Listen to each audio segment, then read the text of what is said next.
అందరికీ నమస్తే అండి. ఈవేళ వీడియో ఈ దుర్గా సుప్రియ లాక్స్లో దుర్గా సుప్రియ అయితే మీకైతే పరిచయం చేస్తాను. దుర్గా సుప్రియ అంటే నా పిల్లలు ఇద్దరు. ఈ బిడ్డ వచ్చి చిన్న బిడ్డ సుప్రియ, పెద్ద పాప పేరు వచ్చి అయితే దుర్గా. వీళ్ళిద్దరూ నాకు ఆణిముత్యాలు లాంటి వాళ్ళు.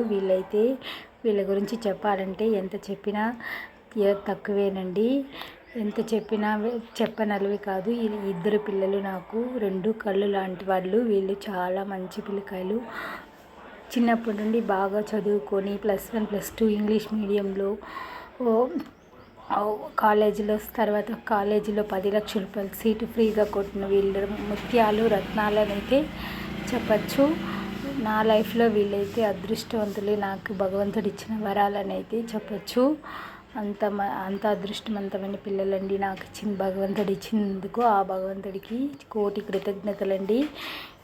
అంతేకాకుండా నా పిల్లల చదువుతో పాటు ఇంటి పని, వంట పని నాకు అన్నిట్లో తోడుగా సాయంగా ఉంటారు. నేనైతే 2 ఆవులు కూడా పెట్టుకుంటాను. ఆవులకు నీళ్లు పెట్టడము, ఆవులకు హెల్ప్ చేయడము, కసు వేయడము అలాంటి పనులు అయితే కూడా నా పిల్లల చేత నేను నేర్పించినాను. వీళ్ళు ఎలా ఇంత చదవడానికి పెద్ద పెద్ద ఆఫీసర్లు, టీచర్లు బిడ్డలు కూడా లక్షలు కట్టి స్కూల్లో అయితే ఫీజులు కట్టి కాలేజీలో చదివిపిస్తున్నారు. కానీ నా బిడ్డలు ₹1 కూడా కాలేజ్ ఫీజు కట్టకుండా, బస్ ఫీజు కట్టకుండా కాలేజీ వరకు చదువుకొని వచ్చినారంటే నేను ఎలా వెళ్ళి పెంచానో దాంట్లోనే అయితే అర్థమైపోతుంది. నేను బిడ్డలను అయితే క్రమశిక్షణగా పెంచుకున్నాను కాబట్టి నా పిల్లలు ఈరోజు ఇంత స్థాయికి అయితే ఎదిగినారు. నేను నేర్పిన అలవాట్లే వాళ్ళ జీవితాన్ని అయితే మార్చేసినాయి.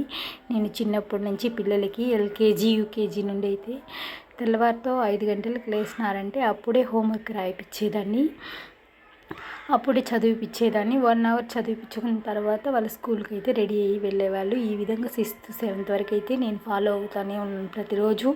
నైట్లో అయితే ఎక్కువ హోంవర్క్ అంతా ఎక్కువ రాయరు. నైట్లో డిన్నర్ చేసి పడుకునేవాళ్ళు. తెల్లవారితో అయితే లేచి హోంవర్క్ చదువుకోవడం పనులు చేసేవాళ్ళు. వాళ్ళకంతా పని అయితే నేను చేసి పెట్టేదాన్ని. కానీ ఇప్పుడు నేను కూర్చున్నా కూడా వాళ్ళు నాకైతే చేసి పెడతారు. వాళ్ళ దగ్గర నుండి చేసుకుని తినే అదృష్టం కూడా నాకు భగవంతుడైతే ఇచ్చినందుకు ఆ భగవంతుడికి కృతజ్ఞతలండి. తర్వాత 7th 8th కూడా నేను బాగా వాళ్ళని ఉదయం లేవగానే చదివిపించడం, అప్పుడైతే 4 o'clock అయితే చదివిపించడం చేసేదాన్ని. కానీ 9th వరకు వచ్చే కొద్దికి పిల్లలు స్కూల్లో అయితే టాప్ ర్యాంక్లో వచ్చేసినారు. అందరికంటే ఫస్ట్ ర్యాంక్లో రావాలి అనేసి అయితే బాగా ముడివి చేసుకున్నారు. వాళ్ళే 3 o'clockకి లేసేది, 1 o'clock లేసి చదువుకోవడము.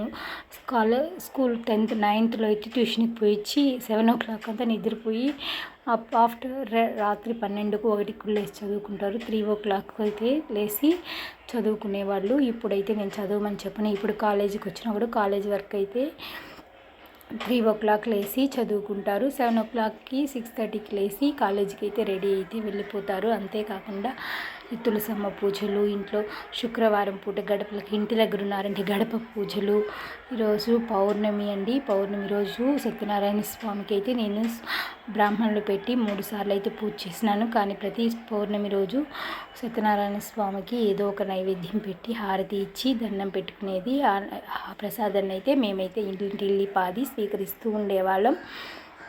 ఇప్పుడైతే ఈరోజు పౌర్ణమి శుక్రవారం వచ్చింది కాబట్టి ఇంటికి పిల్లలు చదువుతారు అనేసి అయితే కన్నదిష్టి అనేది ఉంటుంది. కాబట్టి ఇంట్లో గొడవలు చికాకులు అనేవి కొంచెం ఎక్కువైనప్పుడు కానీ శుక్రవారం మంగళవారం కానీ ఒక నిమ్మకాయతో కర్పూరం అంటించి కుంకుమ వేసి ఇల్లంతా దిష్టి తీసి అయితే నేనైతే వేసుకునేది. కానీ మా వారు ఈ పనులన్నీ చేయరండి.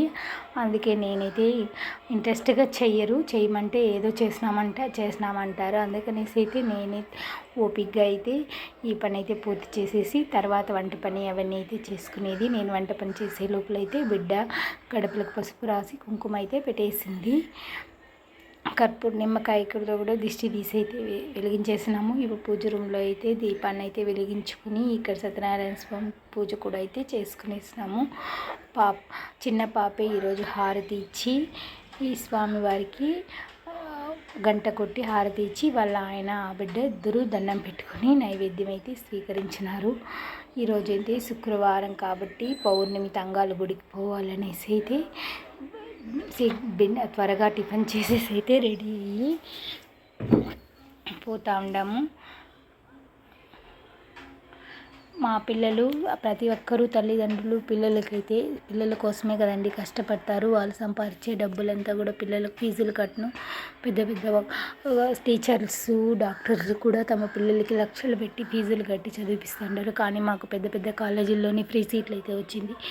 ఇది ఎవరికి చెప్పిన తనివి తీరని ఆనందం అండి. ఇది ఆ భగవంతుడు మాకు ప్రసాదించిన వరం. ఇలాంటి వరం అయితే అందరికీ దొరకదు, కానీ నాకు దొరికినందుకు నేను చాలా సంతోషపడుతున్నాను. నా బంధువులంతా నాకు ఆడపిల్లలు అనేసి ఎగతాళి చేసేవాళ్ళు, కానీ మగపిల్లలు ఉన్న వాళ్ళు మాత్రం ఎవరండి ఇప్పుడు తల్లిదండ్రి మాట చెప్పిన మాట వింటున్నారు. అట్లాంటప్పుడు వీళ్ళే మనకు ఆణిముత్యాలు అని భగవంతుడు ఇచ్చిన వరాలను అయితే నేనైతే సంతోషపడతాను. నేనైతే మగబిడ్డలు లేరనేసి అయితే కొంచెం కూడా బాధపడలేదు. నా పిల్లలకు భగవంతుడు ఇచ్చిన మంచి తెలివితేటలు చూసి, చదువును చూసి నేనైతే చాలా గర్వపడ్డాను. పిల్లలకు భక్తి కూడా ఎక్కువేనండి. సత్యనారాయణ స్వామి పాట పెట్టుకొని బాగా పూజ అయితే చేసుకుంటారు. ఈ వీడియో నచ్చిందంటే లైక్ చేయండి, సబ్స్క్రైబ్ చేసుకోండి. Thank you.